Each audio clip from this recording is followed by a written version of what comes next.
بسم اللہ الرحمن الرحیم۔ کھول کے دیکھ چشم دل آتا ہے لطف کیا نماز میں، ہر طرف آتا ہے نظر نور خدا نماز میں۔ اٹھو مسلمانوں اپنے مقدر جگا لو، نماز ادا کر کے اپنے اللہ کو منا لو۔ میرے دوستو، میرے برخوردار، اگر اللہ کو راضی کرنا ہے، اللہ کو منانا ہے، تو پھر اللہ کا حکم ماننا پڑے گا، گردنیں جھکانی پڑے گی۔ جو نماز کے بغیر زندگی گزار رہا ہے وہ کہتا ہوں زیرو ہے، زیرو۔ تو اس لیے نوافل کی کثرت کیا کرو، سنتوں کی پابندی کیا کرو، اور تکبیر اولیٰ کے ساتھ نماز ادا کیا کرو، پھر اللہ اور اللہ کا حبیب راضی ہو جائے گا۔ نماز کے بعد مسجدوں کو بات کرنے کے بعد پارکوں کا رخ کیا کرو، اور اللہ کے ناموں کا ورد کرتے رہا کرو۔ زبان کو اللہ کی یاد میں جاری رکھو گے تو صحت بھی ٹھیک رہے گی، تو گناہوں سے بھی آدمی بچتا رہے گا۔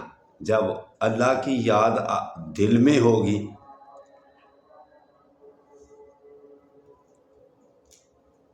ہاتھ کار پر اور دل یار کی طرف، کام کاج کرتے رہو اور اللہ کا ورد کرتے رہو۔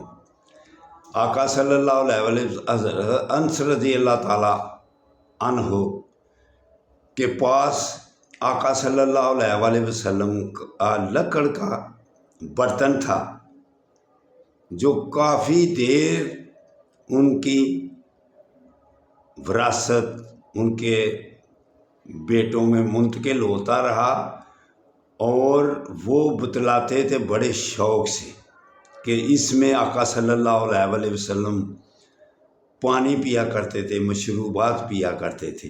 وہ برکتوں والے برتن ہوتے ہیں۔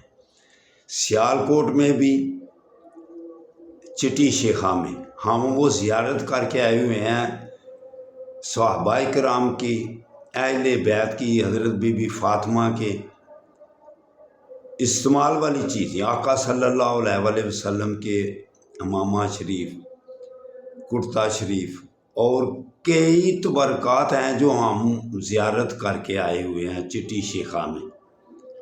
تو الحمدللہ جس نے بھی ان چیزوں کی زیارت کرنی ہو، میرا خیال ہے ان کا نام اجمل صاحب ہے، تو وہ کافی سال پہلے ہم ان کی زیارت کر کے آئے تھے۔